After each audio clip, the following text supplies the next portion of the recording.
দিদি মাছ আরে দেন দাম মুগে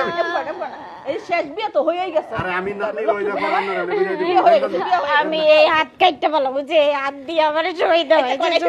না আরে তোর বাইরে অবস্থা তো পয়সা রয়েছে শরম নাই লজ্জা নাই আরে দে তো আরে সাইলেন্ট দিলে সমস্যা আল্লাহ আপনি কান্দেন না এই আমার হিসাবের খাতা আমরা খাতা আমার খাতা লই আপনি বললেন বিয়েটা পরে লন জায়গা আরে কি বিয়ে বেলা টাইম হয়ে গেছে আব্বু আম্মু থাকলে আজকে আমার এই দশা হয়তো না আমার আব্বু আম্মু নাই তোরা কম কষ্ট করে তোর সুখটা চিন্তা করে আমার এই চোখ লাগবে না আমি কইছি তুমি আমার চাকরানির মধ্যে থাকবো এবারে রাগো নাই আমি এখন থেকে থাকবো তাও তুমি আমার বিয়ে দিও না তুমি চিন্তা করছিস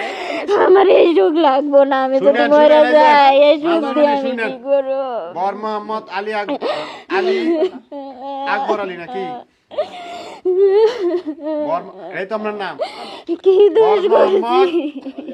আলী আকবর পিতা রমজান আলী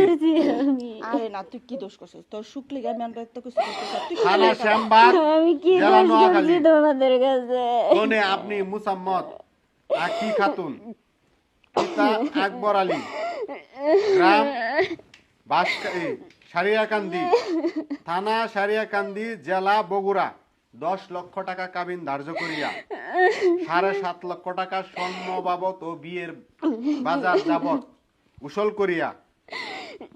সাদা কাপড়ের 2.5 লক্ষ কাপড়টা টাকা কিন্তু বাকি লেখা রাখিয়া দিয়েন উক্ত বিবাহে নাই তো কোন আপনি যদি রাজি থাকেন আকি আমার খাতুন এগুলো কয় না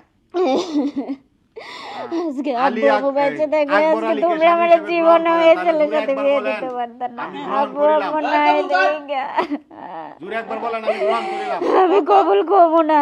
বলেন কবুল বলা লাগবে না বলেন যে মানি নিলাম বলেন আমি রাজি আছি বলেন আমরা কান্নাকাটিতে মাথা ধরে গেছে তুই আর কত বেলা বিয়ে তো হয়ে গেছে ওগো বিয়ে আমি এই বিয়ে মানি না আমি এই হাতি কাটতে পারলাম যে হাত দিয়ে শহীদ হয়েছে তোমরা এরকম কর এই ভাই আপনার বোনের কন্ত কবুল ক রাজি আছি এটুকু ক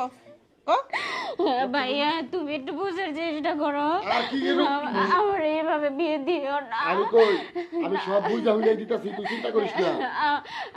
আব্বু আম্মু থাকলে আজকে তুমি আমার বিয়ে দিতে পারবে তোর যে আমি এরকম অসুখ ছিল চাইতাছি না।